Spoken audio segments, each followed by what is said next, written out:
أما بعد فأعوذ بالله من الشيطان الرجيم بسم الله الرحمن الرحيم ولا تلمزوا أنفسكم ولا تنابزوا بالألقاب بئس الاسم الفسوق قال النبي صلى الله تعالى عليه وسلم الرجب شهر الله وشعبان شهري ورمضان شهر أمتي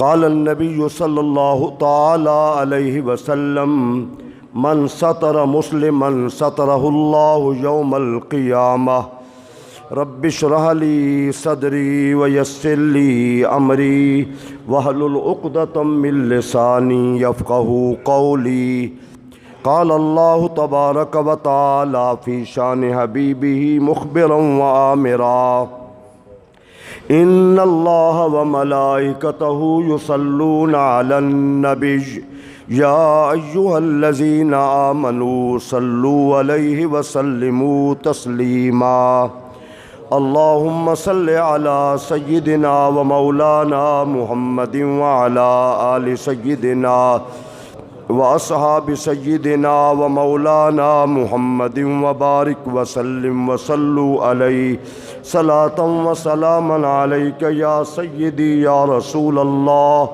وعلى آلك وأصحابك يا سيدي يا حبيب اللہ۔ اللہ رب العزت کی حمد و ثنا حضور نبی رحمت شفیع امت خاتم النبیین صلی اللہ تعالی علیہ وسلم کی ذات اقدس پر درود و سلام عرض کرنے کے بعد دعا ہے اللہ رب العالمین ہم سب کو اس ماہ شعبان المعظم میں اپنے اعمال اور اپنے اخلاق کو بہتر کرنے کی توفیق عطا فرمائے۔ شعبان المعظم کا مہینہ 4 مہینے جو مبارک مہینے ہیں ان میں سے ایک بڑا مبارک مہینہ ہے۔ آج اس کی 3 تاریخ ہے اور سیدنا حضرت امام حسین رضی اللہ تعالی عنہ کی ولادت بھی 3 شعبان کو ہوئی ایک قول کے مطابق۔ شعبان کو حضور نے اس لیے اہمیت دی کہ یہ رجب اور رمضان مبارک کے درمیان میں ہے۔ رجب کے متعلق حضور نے فرمایا الرجب شہر اللہ، رجب اللہ کا مہینہ ہے۔ شعبان کے متعلق حضور نے فرمایا وشعبان شہری، اور شعبان میرا مہینہ ہے۔ اور رمضان مبارک کے متعلق فرمایا رمضان شہر امتی، اور رمضان مبارک میری امت کا مہینہ ہے۔ تو شعبان کو حضور اکرم صلی اللہ علیہ وسلم نے اپنا مہینہ قرار دیا ہے۔ آپ کی ازواج مطہرات سے اور امّہ صدیقہ رضی اللہ تعالی عنہ سے ہے کہ رمضان مبارک کے بعد جس مہینے میں حضور کی کثرت عبادت ثابت ہے اور جس مہینے میں روزے کثرت سے حضور نے رکھے ہیں وہ رمضان کے بعد شعبان المعظم کا مہینہ ہے۔ شعبان کے 5 لفظ ہیں، شین، عین، با، الف اور نون۔ باقاعدہ مختلف علماء کرام نے ایک ایک لفظ کے اوپر جو ہے نا بات کی ہے۔ شعبان پہلا لفظ ہے شین، اور شین کے معنی ہے شرف کے۔ جو بندہ اس ماہ مبارک میں اپنی اصلاح کرتا ہے، اپنے اخلاق بہتر کرتا ہے، اپنے اعمال کو بہتر کرتا ہے، اللہ اس کو دنیا اور آخرت میں شرف عطا فرمائے گا۔ اللہ اکبر۔ دوسرا لفظ ہے عین۔ عین کے معنی ہے کیا؟ عزت کے اور عظمت کے۔ شعبان المبارک میں اپنی اصلاح کرنے والا اور اپنی زمین کو رمضان مبارک کے لیے تیار کرنے والے کو اللہ تعالیٰ دنیا میں بھی عزت دے گا اور آخرت میں بھی عزت دے گا۔ تیسرا لفظ ہے با۔ علماء فرماتے ہیں کہ جو بندہ چاہتا ہے عمر میں، صحت میں، رزق میں برکت ہو تو اپنے شعبان کو بہتر بنائے۔ توجہ فرمائے ذرا، وہ بندہ اپنے اخلاق اور اعمال کے اعتبار سے شعبان کو بہتر بنائے تو اسے برکتیں دنیا کے بھی نصیب ہوں گی اور آخرت کی بھی نصیب ہوں گی۔ چوتھا لفظ ہے الف، میں مختصر بیان کر رہا ہوں۔ الف، الف کے معنی ہے امان کے، امان، مجھے فلاں چیز سے امان نصیب ہو گئی ہے، امن نصیب ہو گیا ہے۔ امن بھی استعمال ہوتا ہے اور امان، یہ دو لفظ استعمال ہوتے ہیں۔ تو اللہ کی جہنم سے انسان اگر امن چاہتا ہے، امان چاہتا ہے، تو ابھی سے رمضان مبارک کی تیاری شروع کر دے اور اپنی دل کی بنجر زمین کو بہتر بنانا شروع کر دے۔ ایک حدیث کا مفہوم یہ ہے، رجب میں بیج ڈالو، شعبان میں اپنی کھیتی کو تیار کرو، رمضان مبارک میں اس کو کاٹو گے۔ اور ایک حدیث کا مفہوم یہ، حضور صلی اللہ علیہ وسلم باقاعدہ طور پہ رجب میں دعا کرتے تھے، اللہ ہمیں شعبان کے ذریعہ سے رمضان شریف تک پہنچا دے۔ یہ باقاعدہ دعائیں ہیں۔ اور نون آخر میں ہے۔ نون سے دو چیزیں علماء نے مراد لی ہیں۔ ایک مراد لی ہے، نون سے مراد لیا ہے نور۔ بندہ مومن کو کل قیامت میں نور کی ضرورت ہوگی، اور بندہ مومن کو قبر میں بھی نور کی ضرورت ہوگی۔ تو جو بندہ اپنے شعبان کو بہتر کر لیتا ہے، اپنے اخلاق کے اعتبار سے، اعمال کے اعتبار سے، معاملات کے اعتبار سے، اللہ کریم قبر کا بھی نور عطا فرمائے گا اور آخرت کا بھی نور عطا فرمائے گا۔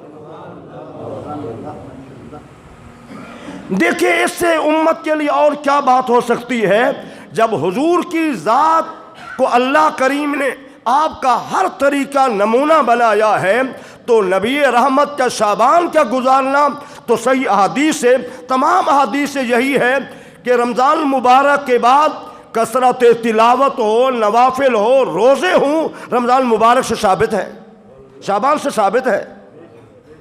تو ہمیں بھی چاہیے۔ اور پھر دیکھیں ذرا، اللہ کریم نے اس رات میں ایک رات واضح طور پہ شب برات رکھی ہے، جس کے متعلق حضور نے فرمایا کہ اللہ کریم نے کسی امت کو شب برات نہیں دی۔ جس کے متعلق حضور نے فرمایا جس طرح اہل زمین کے لیے دنیا پہ 2 دن عید کے ہیں، آسمان والوں کے لیے ایک رات عید کی شب برات بھی ہے۔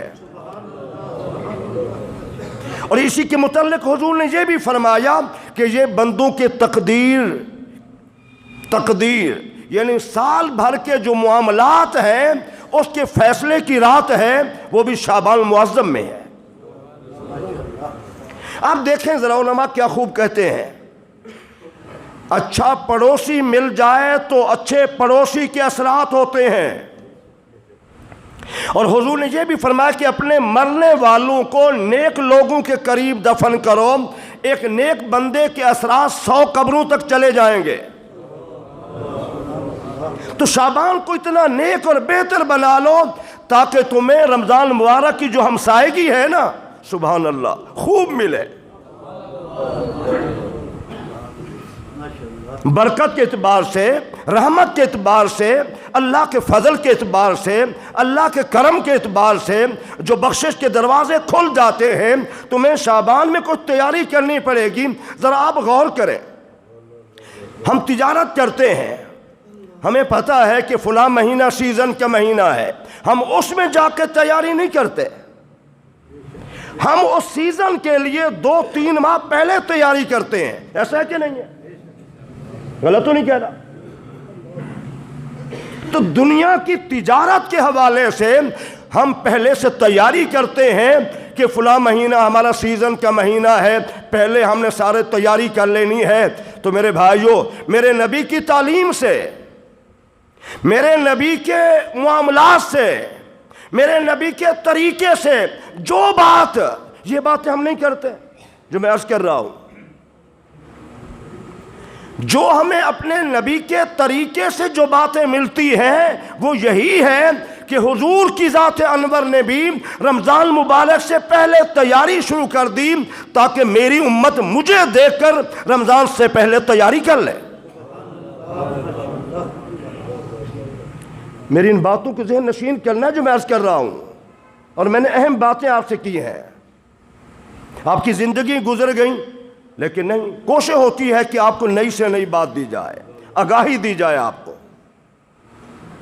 تو حضور کی پوری حیات طیبہ سن 2 ہجری میں، یعنی مکہ مکرمہ سے آنے کے بعد، مکہ مکرمہ سے آنے کے بعد دوسرے سال میں، دوسرے سن ہجری میں رمضان مبارک کے روزے فرض ہوئے، تو اس وقت سے ہر شعبان کو حضور کا معمول مبارک بن گیا۔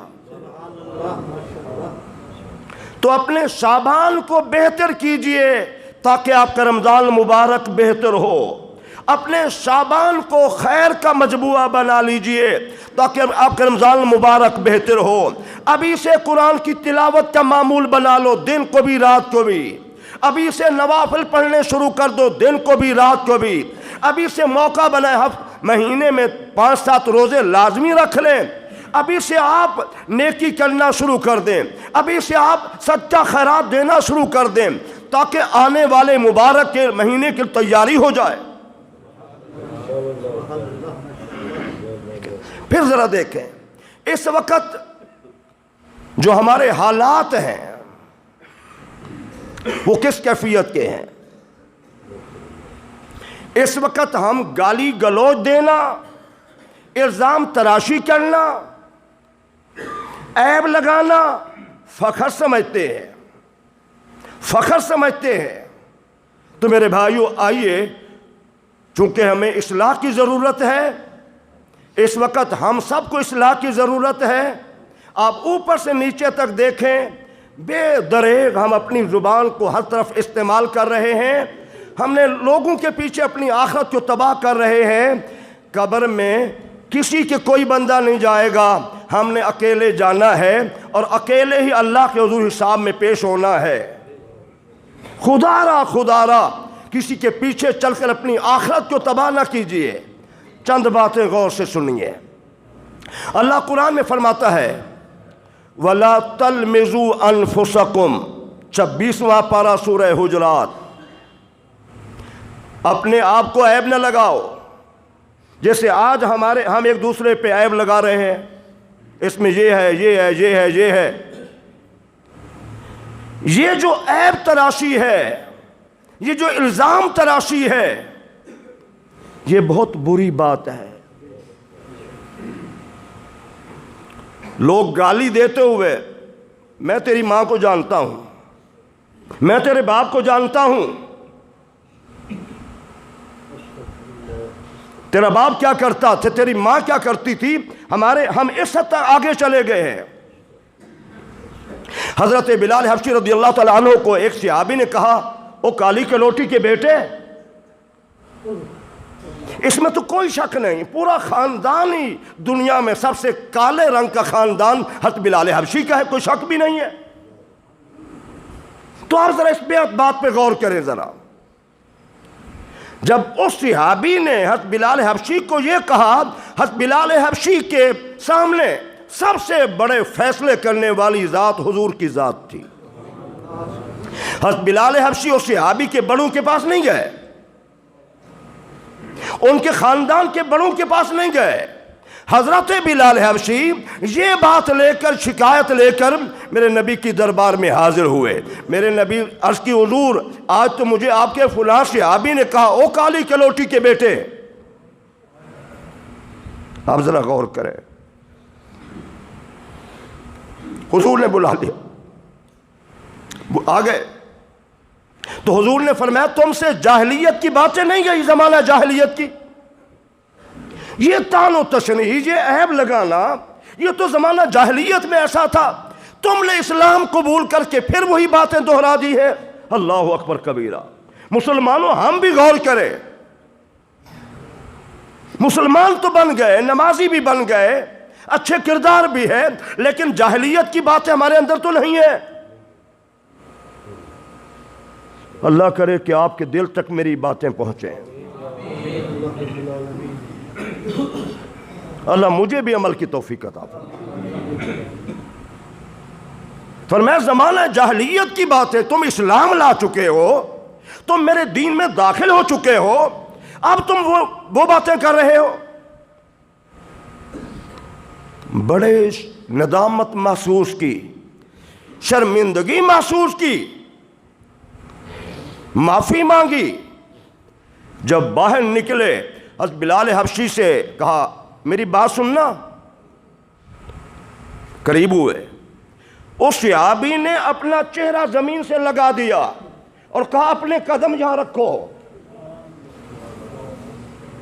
تاکہ مجھے محسوس ہو کہ میں نے آپ کو جاہلیت کی بات کیوں کی ہے. اتنا احساس ہوا، اس قدر احساس ہوا. کہا نہیں، میں نے جاہلیت کی بات کیوں کی ہے. رنگتیں بنانے والا تو اللہ ہے، خاندان بنانے والا تو اللہ ہے، مخلوق کو شکلیں دینے والا تو اللہ ہے. یہ تو جاہلیت کی بات ہے. میں اسلام بھی لا چکا ہوں، حضور کا صحابی بھی بن چکا ہوں، اور پھر میں نے یہ بات کر دی ہے. ہم سب سوچیں ہم کیا کچھ کہہ جاتے ہیں.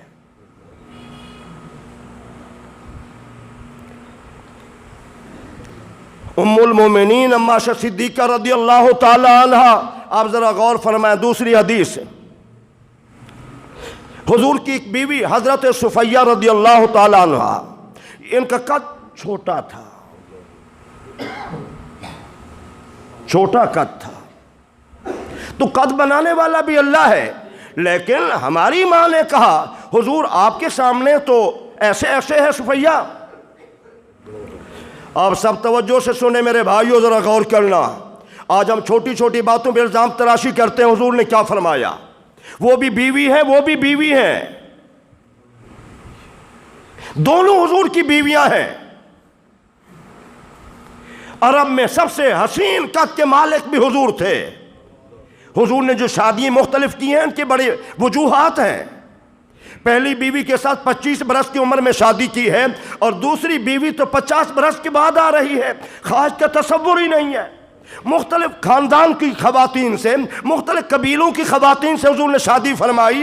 مختلف رنگ و نسل اور قد و قامت کے اعتبار سے حضور نے شادی کی ہیں. قطع نظر اس بات کے خواہش کا تصور نہیں ہے. خواہشات جذبات ہوتے ہیں. 18 برس سے 40-45 برس تک،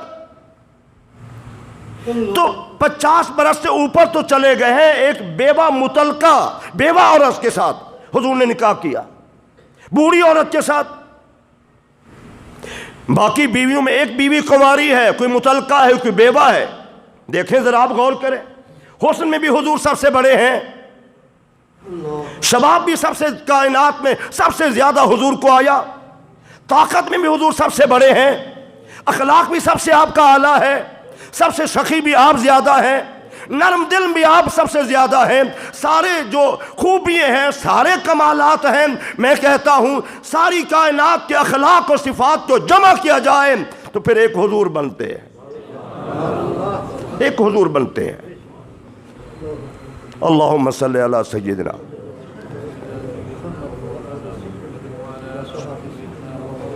اصحاب سیدنا و مولانا محمد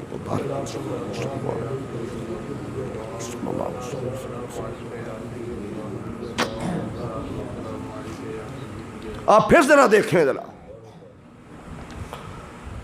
کہ دونوں حضور کی بیویاں ہیں،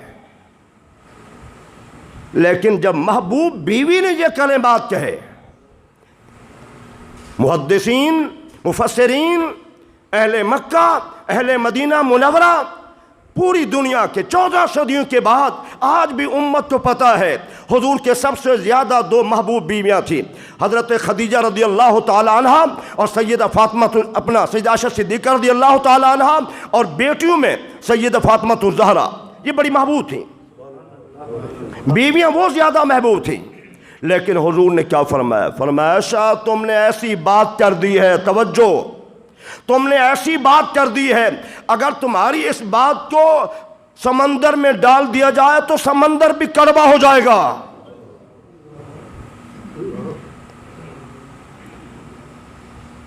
حقیقت میں قد و قامت ان کو چھوٹا ہے، لیکن یہ بات تھوڑا سا لہجہ بدل کر فرمائی تو فرمایا یہ جو تم نے بات کی ہے اس کی برائی اتنا ہے کہ سمندر بھی اس سے کڑوا ہو جائے گا۔ بھئی ہم تو کیا کچھ کہہ جاتے ہیں میرے جوانوں، میرے بزرگوں، اسلام میں تو اپنی اولاد کو گالیاں دینا بھی جائز نہیں ہے۔ میں نے کئی بابوں کو دیکھا، کئی لوگوں کو دیکھا اپنی اولاد کو بڑی گالیاں دیتے ہیں۔ سن لو، حضور نے فرمایا اکرموا اولادکم، اپنی اولاد کی عزت کرو یا اپنی اولاد کو عزت دو۔ سنیں ذرا، ایک ایک بات پہ غور کریں۔ تمہاری اولاد ہے، اگر تم ہی اس کو عزت نہ دے گو تو پھر کون دے گا؟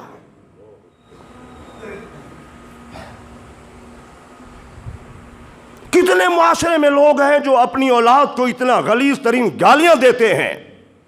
یہ بہت بڑا جرم ہے، بہت بڑا عیب ہے، بہت بڑا گناہ ہے۔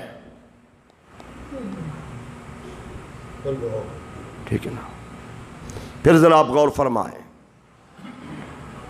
یہ الزام تلاشی وَلَا تَلْمِزُوا أَنفُسَكُمْ، اگر میں عرب کی جو لغات ہیں انہوں نے جو اس لفظ پہ تبصرہ کیا ہے، اس کے زیر نیچے جو کچھ لکھا وہ تو بہت ساری باتیں ہیں، وہ تو ٹائم زیادہ چاہیے۔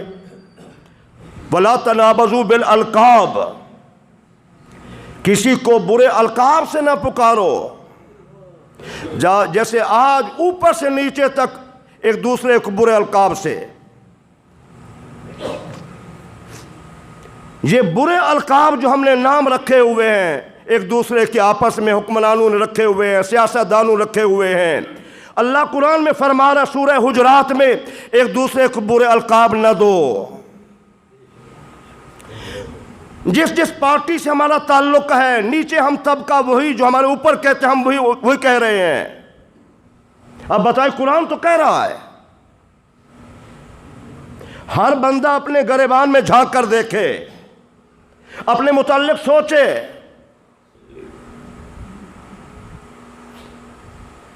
بھئی یہ دین فطرت ہے، یہ دین امن ہے، اور یہ دین عزت ہے، اور دین اخلاق اگر ہے تو حضور کا صرف دین ہے جس میں سراسر خیر ہی خیر ہے۔ میں ایک جملہ اکثر کہتا ہوں اور یقین جانے میرے دل میں اتنا سکون مجھے ملتا ہے۔ لوگ کہتے ہیں کوئی شک نہیں والدین سب سے بڑے خیر خواہ ہیں۔ میں آپ کو بتانا چاہتا ہوں میرے جوانوں بزرگوں، والدین سے بڑھ کر بھی حضور سب سے بڑے خیر خواہ ہیں۔ لوگ کہتے ہیں میرے استاد بڑے خیر خواہ ہیں، خدا کی قسم میں منبر رسول پہ آپ کو بتا رہا ہوں حضور سے بڑا خیر خواہ کوئی نہیں ہے۔ لوگ کہتے ہیں میرا مرشد بڑا خیر خواہ ہے، خدا کی قسم نہیں، میرے حضور سے بڑا خیر خواہ کوئی نہیں ہے۔ لوگ کہتے ہیں ہمارے پارٹی لیڈر بڑے خیر خواہ ہیں، خدا کی قسم حضور سے بڑا خیر خواہ کوئی نہیں ہے۔ اللہم صلی علی سیدنا و مولانا محمد۔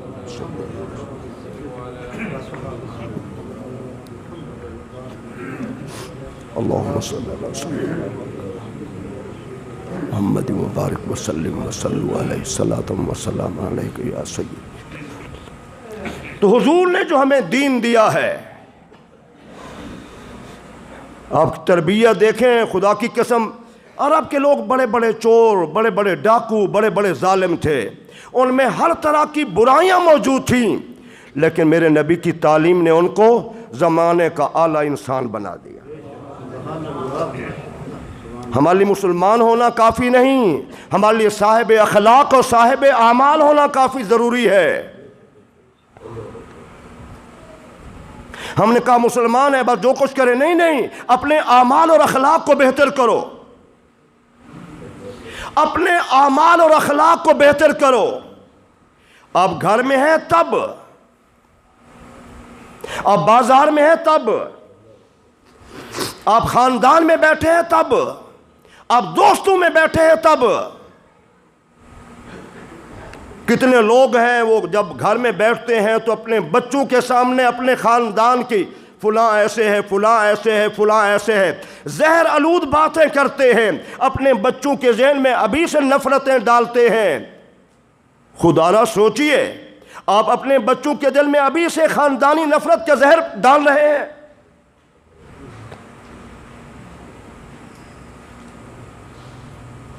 آپ غور کریں میری ان باتوں پہ۔ میری کوشش ہوتی ہے الحمدللہ کبھی بچوں میں بیٹھ کے اپنے عزیز و اقارب کی باتیں نہیں، ایسی باتیں جو مجھے پسند نہیں ہے میں کیوں کروں اپنے بچوں میں؟ بھئی آپ نے اپنے بچوں کے اخلاق کو بہتر کرنا ہے۔ جب آپ اپنے کسی ایک عزیز کو ایک گالی دیں گے تو آپ کا بیٹا 2 گالیاں دے گا۔ جب آپ تھوڑی سی نفرت کریں گے تو آپ کا بیٹا اس سے بڑھ کے نفرت کرے گا۔ الولد سر لابی، بیٹا اپنے باپ کا راز ہوتا ہے۔ آپ میں سب جس طرح توجہ سے سن رہے ہیں ان باتوں پہ ذرا غور کریں ذرا۔ جو دین میرے نبی نے اپنی امت کو دیا، خدا کی قسم سب سے فطرت والا دین، اتنا فطرت والا دین ہے۔ ہمیں چھوٹا چھوٹا ہر ہمارا عمل جو ہمیں حضور نے بتایا ہے وہ اللہ کے قرب کا ذریعہ بن سکتا ہے۔ نفرت ڈال کے آپ حج بھی کریں تو قبول نہیں ہے۔ نفرت ڈال کے آپ لوگوں کے بڑے بڑے فلاحی کام کریں تو کوئی فائدہ نہیں ہے۔ دل سے نفرت ختم کر کے محبت سے کسی کو مسکرا کے دیکھیں گے تو اس کا بھی بڑا اجر ہے۔ آپ اپنے دل کو نفرت سے پاک کر کے آپ ایک غریب مسلمان کو پانی کا گلاس دے رہے ہیں تو بڑا اجر ہے۔ بھئی یہ ہماری کوئی زندگی نہیں ہے۔ میں زکاتیں بھی دوں، سال کے بعد حج بھی کروں، عمرے بھی کروں، اور غریبوں کو ولیمے کے موقع پر دھکے بھی دوں، گالیاں بھی دوں، ہم نہیں دیکھتے یہ؟